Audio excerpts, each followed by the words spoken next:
T-Bird fans, we welcome you to a brand new edition of T-Bird Talk. I'm Cloud County Community College Sports Information Director, Toby Nosker. On this week's edition of T-Bird Talk, we will preview the start to the 2026 Cloud County Community College baseball season when we sit down with their head coach, Eric Gilliland. The T-Bird baseball team officially opens its 2026 season this weekend with a trip to Tyler, Texas. They will play a pair of games against Tyler Junior College as well as Arkansas State University Mountain Home. Now with both the Cloud County Community College baseball and softball teams set to open their seasons this month, we invite you to stay updated on all the latest news, events, and highlights from our teams by giving us a follow on all of our social media platforms. Whether you're a student, parent, alumni, or fan, follow Cloud County Athletics on Facebook, Instagram, X, and through our website at cloudtbirds.com. Up next, a conversation with T-Bird head baseball coach Eric Gilliland. This is T-Bird Talk. Are you a Kansas or Nebraska high school senior who's thinking about your next step after high school? If so, you qualify for Cloud County Community College's $500 Early Bird Scholarship. All you have to do is visit campus before December 19th and have a GPA of 3.0 or higher, and you get a $500 scholarship guaranteed. So come visit Cloud and see why our students are Cloud proud. On your visit, you'll see our campus, meet with an academic advisor, and get a chance to have all your questions answered. Set up your campus visit today by giving us a call at 785-243-1435 extension 212 or visiting us online at cloud.edu/admissions. This week on T-Bird Talk, an opportunity to talk Cloud County Community College baseball as the T-Bird baseball team opens the 2026 season this weekend with a trip to Tyler, Texas, and 4 games, 2 with Tyler Junior College and a pair of games against Arkansas State University Mountain Home. Joining us is the head baseball coach at Cloud County Community College, Coach Eric Gilliland. Coach, here we are. Are you ready for the season? I think we're excited. I think we're confident. We're excited. We've got what we feel like is a team that could be pretty good. We've had some good weather. The weather's been good enough to get out. We've had 4 or 5 scrimmages outside. Obviously, the last week or so it hasn't been good, but got some outside early. So we feel like we've got everything in. We're prepared. And then, getting to go down to Tyler is going to be really cool. I think I just checked this morning, and it's now calling for 80 degrees on both days, and so we may be worried about the heat a little bit going from what we've experienced here in Kansas the last week, but not complaining about that at all. Excited. Tyler is maybe one of the most talented teams in Texas, and then Arkansas Mountain Home won 30 games last year too, so it'll be a great challenge for us in a new venue, new part of the country that we've never been to before. The coaches at Tyler were at Dodge City 2 years ago. Brett Doe was the conference coach of the year here in Kansas. Great guys. And then the coach at Mountain Home was at Highland last year, Landon Hayes. So that's how it kind of all came together. All of us have been friends, been on the recruiting trail together, and know each other well. And so it's going to be really cool to get to kind of get the 3 of us back together and our staffs back together and some early season baseball. We'll talk more about this weekend's trip in just a second in the season ahead. But quickly, let's go back to last year and what a special season it was for the T-Bird baseball program, setting a new mark for wins in program history with 48. You end up going 48-17 overall, finished 25-7 in conference play, and then make such a remarkable run through the Region 6 Plains District Baseball Tournament, reaching the region title game. Come up short, unfortunately unable to qualify for the JUCO World Series. But what did last season mean to you in this program?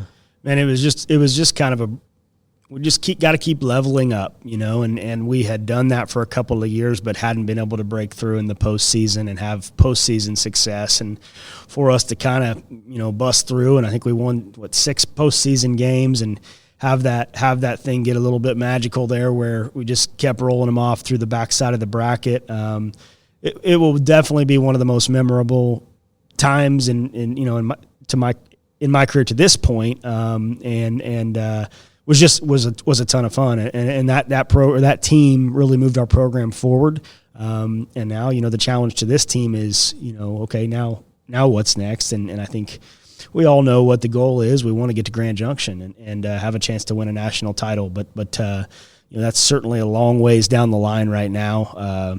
We're in February 4th and trying to get a team ready to go in game one.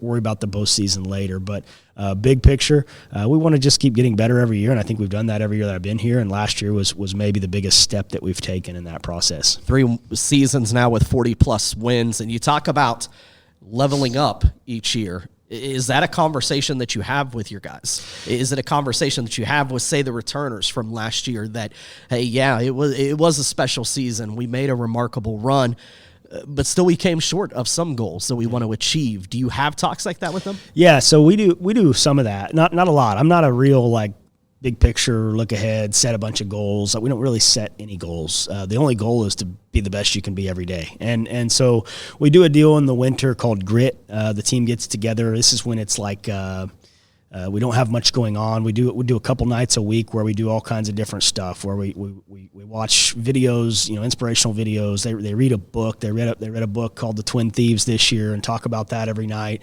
We've had guest speakers. We do personality tests, and part of that is just kind of explaining the history of Cloud County baseball and what we're trying to accomplish. And we take them back through the years. We show them, our most famous alumni that, tell stories about guys that were successful. And that's kind of the time where we actually do kind of talk about what do we want to accomplish? What could happen here? What are the goals? But as far as daily in season, no, we don't ever talk about that. I think they know we paint that picture early on, and then we try to stay pretty process based from there. So those guys that are back, do you feel an adequate job of kind of setting the tone for everybody that's new to the program, setting expectations for them, letting them know this is how we conduct business, in practice, with our training, to get themselves to where you guys are now ready to start the season? Yeah, we have maybe the best group of sophomores I've ever been around in my career of junior college baseball. From a human being, leadership, person standpoint, are we the most talented team we've ever had? Probably not. But as far as discipline, accountability, leadership, being a team of guys that I'm proud to coach, absolutely. They've really taken that torch, and as a coaching staff, it makes life a lot easier. There's a lot less headaches. There's a lot less fires to put out. One of the things we talk about early on is player-led teams have a lot more chance to have success. If I have to provide all the leadership, chances are we're not going to probably be as good as we want to be. If the team takes on its ownership, takes the ownership and takes that leadership within, that's when you got a chance to have a pretty darn good team. And this team has those elements. Like I said, there's still a lot to be determined from a talent perspective and just how a season comes together. Things have got to happen just right, But you feel better about it when you got the right human beings and the right brains in the dugout. I look at your roster. I see a lot of familiar faces back, particularly those on the mound and out of your bullpen, people that had experience, especially key experience and pitched maybe the biggest games of their career at the Plains District Baseball Tournament last year. You bring a lot of key components from there back. You've got middle infielders back. There's a lot of guys in key positions that return. And then, of course, the 2-year program, there's going to be holes. There's a lot of question marks maybe in the outfield and other places defensively and throughout your lineup. Mixing in the newcomers, how do you feel about this team? Yeah, so the returning pitching really helps me sleep at night. That's a huge piece of JUCO baseball. Getting guys caught up to speed on the mound to be able to handle the pressures of the game is hard, and that process is sometimes ugly. Now you look at, the top 8, 9, 10 arms that will probably roll out, and it's like those guys not only pitched in the region tournament, they won ball games with our season on the line, pitched multiple innings, started games, and so feel good about that and some returning experience. But we lost the guy that was second in the country in hits last year. We lost a lot of home runs. We lost a catcher that's maybe the best one in the country last year, Cam McLeod. So there's definitely holes. I don't want to say holes. There's people there. There's unproven people that are going to have to perform for us to be really successful, especially offensively. And that's where we'll see what happens here in February and March, but we'll definitely need some guys to fill those roles. We have them. They're talented. just haven't done it in college baseball before. And that's kind of the fun part for me, though, is watching people's careers take shape and guys that, whether that's a true freshman that hasn't played before or a guy that struggled last year. Carter Cathers is a guy that he struck out in half his at-bats last year, and didn't play very much. But this fall he hits 9 home runs, and he's going to hit 5th when we start tomorrow, this weekend. So, seeing a guy that like him that gets things back on track, or maybe it's a transfer that redshirted last year. Simon Baker redshirted at Gonzaga. He'll be in there, and so all those guys are really talented, just haven't proven it yet, and we'll need some of them to do that for us to be pretty good. So, how was the fall overall? Man, we had a great fall. We did. It all just worked well from a recruiting standpoint to a development standpoint to we got 24 games in, we felt pretty good about it. It was one of the more successful falls from all of those. Wins and losses don't really matter in the fall because you get a lot of random matchups. You're playing a team's backups while you got your starters in, and then the vice versa. It's really hard to tell. But what I was really impressed with this team this fall, and why I mentioned our leadership is, a lot of times junior college baseball is volatile. Sometimes you show up and it's like you fall for the trap game, and you get one team one day and a different team the next day. You just not consistent. We just kept showing up with very minimal motivation from me or team speeches, and kept being the same team every time we go out, and that's sustainable. That's how you do it for the long run. Is have the guys that are consistent, and I think what we have, whether we designed it this way or it's just the personnel that we've got a team that generally throws strikes and generally plays defense and generally gets to first base.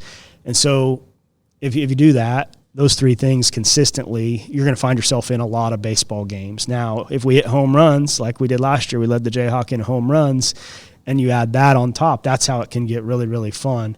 A lot of new personnel that kind of has us, guessing of what will be offensively at this point in time.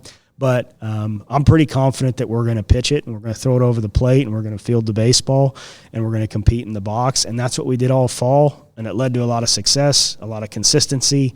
Those are a lot of controllable things. Those are a lot of things that aren't maybe as sexy as throwing hard and hitting homers. But they're the fundamentals. They're the basics of the game. It's been working for 100 years. Throw it over the plate, field the baseball, and get to first base. And that's why I said we got guys that believe in that, guys that love to do that, that'll stand up on top of the plate and with 2 strikes and compete and get to first base any way possible, as opposed to taking selfish, out of control swings. And so that's what we saw in the fall, was a team that was built with baseball players, maybe not as talented as a lot of the teams in our region or the teams that we're getting ready to play. But I'll take my chances with a bunch of guys that like to play the game the right way. And once you get to first, now all the pressure's on their pitching their defense. Exactly, and that's just all part of the process. And we get to first, and then we want to try to run and run the bases at a high level. It makes, once the pitchers, especially 18-year-old pitchers, once they have to start thinking about 2 or 3 things at one time, it gets tremendously more difficult on them. So, talking with Cloud County Community College head baseball coach Eric Gilliland, the Cloud County Community College baseball team, the preseason favorites in the Kansas Jayhawk Community College Conference West Division, according to the poll released by the conference, voted on by the conference's head coaches last week. I know for years you've kind of prided yourself on being that underdog. Maybe being a team that gets overlooked, maybe sneaking up on some of the top dogs in the conference. That no longer exists. Now you're the team that has to play with that bullseye on your back. Yeah, that's a privilege. Pressure's a privilege, and I say that to the guys. That's a quote that came out of a book. I think it takes what it takes, and that's one that everybody in sports strives for. The underdog's fun. It's easy to play. Any coach in the world can play the underdog role. But getting to have a target on your back, you can get everybody's best shot. That's one you got to have some confidence and smile at, and you got to recruit kids that can handle that. And I think we have those guys that are able to handle it. Has there been some strategy to how you've put your schedule together outside of conference games? I look at how you're going to start this season. 8 of your first 10 are on the road. You make 2 different trips down to Texas, as you said, taking on Tyler and adding a pair of games with Arkansas State University Mountain Home. You're going to make another return trip to Weatherford College. You'll play 3 games against them at their place. Last year you go down there, you drop a couple, but feel like you played maybe the best baseball you've played all year against them in that regular season. I think a lot of times people ask coaches, well, did you win? Or maybe more so in the month of February and early on, it's more important, how did you play? Wins and losses obviously matter. You want to win them all. But is there some strategy to how you put things together, or are you just trying to get south where it's warmer? Well, there's a lot of factors. Starting with the weather, yeah. I mean, you really can't schedule home games here in February consistently, or you risk losing half of your early schedule. So weather, yeah, we want to go south. These trips are expensive, but we make it work to go down there and get our games in. Like I mentioned, the weather's going to be great. From a competitive standpoint, junior college is the only level of college baseball that the games in February don't really matter at this point in time. There's no at-large bids. Overall record doesn't matter. The only thing that it really impacts is like national rankings. As far as us getting to Grand Junction, all that matters is what we do in conference. And so you can almost look at February like a spring training in a way. We probably won't have our pitchers ready to go. Pittsburgh State started last week, and I just follow them because Cody Sindelar's there, our old pitching coach, and doing a heck of a good job. And they started last week, and they open up with a ranked team on February 1st, and those games matter because of regional implications, and they got to have their pitchers ready. We can kind of slow play our pitchers, use these games as more, like I said, they matter. We're going to try it. We're going to try to put the best product out there that we can and win. But yeah, you can build the schedule to where, yeah, we're going to go play like 6 ranked teams in the first 10 games. And so maybe that's a little bit crazy, but I'm looking at it as an opportunity to get polished up and get sharpened. And if we go 0-6, but we get better through it to where we go into conference and we're the best team we could possibly be because of it, that's the goal. And honestly, no team ever gets better. No person ever gets better from being comfortable all the time. And so this early season schedule will give us a chance to go down and get uncomfortable, get exposed, face really good pitching. Tyler, Texas's offense is legit. I think they're 8 holes of transfer from OU and they're 9 holes of transfer from Baylor. Raise our levels and get better before we get to conference play. How often is, say, the first month of games an eye-opening experience, even for you guys as coaches, not just the players, but for you to actually see them in live ball action, to see them against really good competition, to see do they actually love to compete, which is tough to mimic in practice and training and the things that you all do. And sometimes I know there's kids that they're just gamers, right? There's kids that for some reason they've got that ability to turn it up to another level once they're actually in that environment. How eye-opening can it be, these initial couple weeks of the season? You're getting me excited just thinking about it because it's like, you can only simulate so much in practice, and we watch all these scrimmages and try to make decisions, but there's a whole nother level when the white lines are down, there's another team in the other dugout, and all of a sudden counts. And that literally generally makes guys go one direction or the other, and that's why I talked about pressure as a privilege and guys that can handle it. And it's interesting, we watched bullpens yesterday. Now we're 3 days out, I'm not going to name names, but some of them guys, it was like a different level. All of a sudden, it's like it's game week, and the bullpen was extremely dialed. And there was a few that went the other direction too. But I think about what you just said over the course of my time here. Some of the guys that all of a sudden, when it's game day, you get a whole nother level of player. And Noah Olson's one that comes to mind that I always said, like, I think I benched Noah in about every JV Tuesday game that we ever played because he'd be terrible. But if we were playing Hutch, Barton, or in the postseason tournament, Noah was impossible to get out, and a gamer and a big gamer and love those guys. We're trying to find those guys. Sometimes, it's just you find winners. You find people that have been successful in all sports, guys that love the spotlight. We always talk about, I'm kind of rambling here, but quarterbacks. I think last year we had 9 or 10 quarterbacks on our team, high school quarterbacks. And this year I know we have 5 or 6. Those guys are guys that had the ball in their hands every single play in front of the entire town on Friday night, and so they're not scared of that moment. They're used to it. They're used to pressure. They're used to performing. High school baseball doesn't really have a lot of those moments for a lot of people, but high school quarterbacks, they've done it 1,000 times. They've taken the snap, they've made the read, they've made the play with the whole town watching. And so finding athletes that can handle the stress and the pressure and the intensity of college baseball is hard. But that's a separator, and I love seeing who that is. I already got some ideas of who it's going to be, but as far as the new guys, but I love seeing those guys come alive on game day. Are you more willing to play with lineups early on as well? To evaluate guys to see how they perform in situations? Yes and no. I mean, we don't want to platoon every position because it's not really fair to guys. We've seen them hit all fall last spring. We followed them in the summer. We've had 5 scrimmages now. So there's a little bit of it. It's like, we've got 300-400 at bats to evaluate. Some guys have earned some jobs and earned a little bit of a leash to maybe they don't have a good first game. They deserve the second game and the third game. If you start playing just everybody even time and platooning every position, it doesn't do those guys that have already won those jobs a ton of justice. So we have about 13 or 14 hitters that we feel like have earned roles at this point in time that we're going to roll with. From there, and we've been communicating with players of what their roles are going to be. You're going to have to be patient. You may not get to play in the first few weeks. You may play sparingly in the first few weeks. But after that leash that I talk about maybe has gotten a little bit shorter with some guys, maybe guys struggle, maybe guys get hurt, that's when those guys that, 15, 16, 17 hitters have got to be ready to go. Because if you're sitting around being a victim, if you're sitting around complaining about not getting to play, it generally doesn't go well when you get your opportunity. Be humble, be patient, be ready for your time. And I've seen some guys, Caden Budke's a good example of that last year, didn't play early on, but when we went to Weatherford, he broke in and had a huge double, and he never came out of the lineup again. And so they just have to be patient. It's tough. We got 40 players. They're not all going to be able to play. And so no, we don't keep playing time equal. We play the best players that give us a chance to win.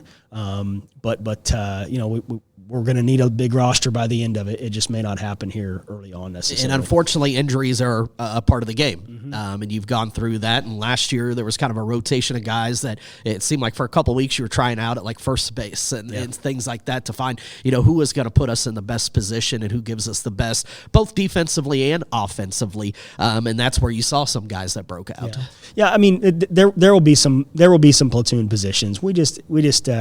I really believe in playing the guys that have earned it at this point. And we definitely mix it up in February more than we will in March. On the mound, it's actually the opposite because pitchers aren't ready to go deep. So 1 through 16 on the mound's got to be ready to go opening weekend. But offensively, Lucas Laukkanen hit 10 home runs and made 5 errors last year in the entire season. Like, we're probably not going to mess with that one too much, until he struggles for a long period of time. And so, those guys, it's a little bit different psychology for them, knowing that they're going to play every day. But I think that's what we've done in the past, and there'll be some positions still up for grabs, but there'll also be some that we ride out for quite a while. So. Talking with Eric Gilliland, head baseball coach at Cloud County Community College, as the T-Bird baseball team heading down to Tyler, Texas this weekend to open the 2026 season. 2 games against Tyler Junior College, as well as 2 games against Arkansas State University Mountain Home. One of 2 trips the team will be making to Texas this spring. You mentioned it can be costly at times to do this, but I know you've had a tremendous group of alumni and supporters that have backed your program. I know when we had you on the podcast back in the fall, we were talking about an upcoming golf tournament that you held and brought a lot of baseball alumni back to spend a weekend with you around the program. You're currently in the midst right now of building a new clubhouse at Lee Doyen Field and the Concordia Sports Complex, and I know there's been a lot of former players and contributors and supporters that have backed that project. And I know you guys can't do what you do without them. Yeah, it's cool. It's getting bigger and bigger, the alumni reach as I coach more players here and starting my 10th season. Literally, it's kind of funny you mentioned that. We're going to Tyler this weekend, and one of our former players, the guy that started a lot of game ones for us in 2023, Connor Woods, texted me, and he's on the Tyler Police Department, and he said he gets off his shift at 3 o'clock. He's going to come out and try to see us in the dugout in Tyler. And so they're everywhere, and that's pretty cool. And the locker room is is something that's been, a lot of work, but an extremely fun process from a lot of different angles to continue to elevate facilities, but to connect with alumni, to engage with alumni. There's too many people. At some point in time, I'd like to probably try to put a list together of people that I need to thank. I'm not prepared to do that right now, but there are so many people that have given, whether it's financially or expertise, or just help along the way. And it's, the building actually arrived this week. It's out in 1,000 pieces right now, but they'll be putting it up, and it's going to go pretty fast at this point in time. So we're hoping to get in there maybe by the end of the spring. This team's probably just going to get a taste of it, but it'll be a first-class facility. What we're hoping is that, it's got that the finishing touch, the bling, the of a Division I locker room with the lights and the graphics, and we've put a lot of work into designing it to where it's going to be a space that's going to be I don't want to say second to none. There's a lot of cool facilities out there, but I think our design and the interior space is going to look about as cool as anybody's out there in junior college baseball. I think it illustrates, though, the impact that Cloud County Baseball and Cloud County Community College in general has had on these people that have come through, this program. And to see them so willing to want to give back to the institution, that's awesome. Yeah, I hate asking for money. I really, it's not something I like doing. I like to be, self-reliant and but when it's on their heart to give back to somebody that impacted them, it is pretty special. You're right about that, Toby. And like I said, I think we've sold every locker, $500 a locker, and I think we've sold every single one of them. And about 30 of those are former players that, a lot of those guys are young. They're getting their first paychecks, and they're coming up with $500 to give back to us to put their name on a locker in our locker room. And then obviously, some of the older alumni that enjoyed their time at Cloud. Anything we do at Cloud, we are a small market team. Let's just say what it is. Like we're the smallest population in the Jayhawk West. We have a smaller enrollment. We're never going to be flush with cash. And so if we want to do cool stuff, we're going to have to be creative, and we're going to have to fundraise. And like I said, fundraising isn't something that anybody probably enjoys. Maybe a few people out there. Not many baseball coaches enjoy fundraising. But if you don't embrace it at a place like Cloud, it's tough. And that's what I've been so blessed to have, Zach Hamill and Jim Dunning at the top of that list to start those projects, and then everybody all the way down through that have helped. That's pretty much the only way that we can keep up with the Johnson counties and the Hutchinsons that have enrollments of 17,000 and in the middle of major cities. And so it's kind of it's who we are. We're smaller, but we have to come together and everybody pitch in, and that's not just monetarily, but like I said, the list is long of people that have that have impacted this program and our facilities in a positive way in the last 10 years. It's hard for me to believe that we've come this far, but it's taken a lot of support from a lot of people, and I can't thank them enough. The season starts this Friday as the T-Birds are in Tyler, Texas. 12 o'clock game against Arkansas State University Mountain Home, followed by a 2:30 game against Tyler Junior College. The following day, on Saturday, February 7th at 11 a.m., the T-Birds will then take on Tyler Junior College, followed by a 1:30 game against Arkansas State University Mountain Home. You touched a little bit on these programs earlier. What's kind of your expectations and thoughts heading in? What are you most looking forward out of your team these first four games? Yeah, I think both teams will be good. Definitely will be a challenge. It'll be Mountain Home's first games, just like us. Tyler has actually played a full weekend of baseball. It's her 4-0 right now. So, like I said, the components of the game, we don't expect it to be perfect, and this is probably exactly what I'll tell them, to start. We've practiced a lot. You guys have played a lot. We don't expect you to be perfect on game one. But the things that you can control, going out there and competing and playing hard and controlling what you can control and having a good attitude, that's what we're going to expect. From game 1 to game 70, we want to keep cleaning up the game and getting better at it every single. Baseball's a cool game where there's a lot of little advantages to grab all over the place, and we want to keep getting better from beginning to end. Play hard and see what happens this weekend. So. The home opener is set for Thursday, February 12th, when Cloud County is set to host Kansas Wesleyan University JV. Then on the heels of that, a trip out to Kansas City, Kansas Community College, and then another trip to Texas with 3 games on tap with Weatherford College. For your newcomers, they're here to play baseball, and that time's finally here because once the season gets started, there's not a lot of downtime. You're going to play a lot of games in a pretty short span of time. Yeah, you blink and it's over. That's like you just work and work and work and work for however long here to get to this point, and you can just feel the excitement in the room. You can feel the excitement on our team. But yeah, now it goes fast. But this is fun. It'll be the best time of their lives, and I think they're excited and ready to go. Coach, best of luck this weekend. Thank you for joining us. Thank you, Toby. Appreciate it. Are you a Kansas or Nebraska high school senior who's thinking about your next step after high school? If so, you qualify for Cloud County Community College's $500 early bird scholarship. All you have to do is visit campus before December 19th and have a GPA of 3.0 or higher, and you get a $500 scholarship guaranteed. So come visit Cloud and see why our students are Cloud proud. On your visit, you'll see our campus, meet with an academic advisor, and get a chance to have all your questions answered. Set up your campus visit today by giving us a call at 785-243-1435 extension 212 or visiting us online at cloud.edu/admissions. My thanks to Cloud County Community College head baseball coach Eric Gilliland for being our guest this week on T-Bird Talk. The T-Bird baseball team headed to Tyler, Texas for 4 games this weekend. They will take on Tyler Junior College in a pair of games and Arkansas State University Mountain Home.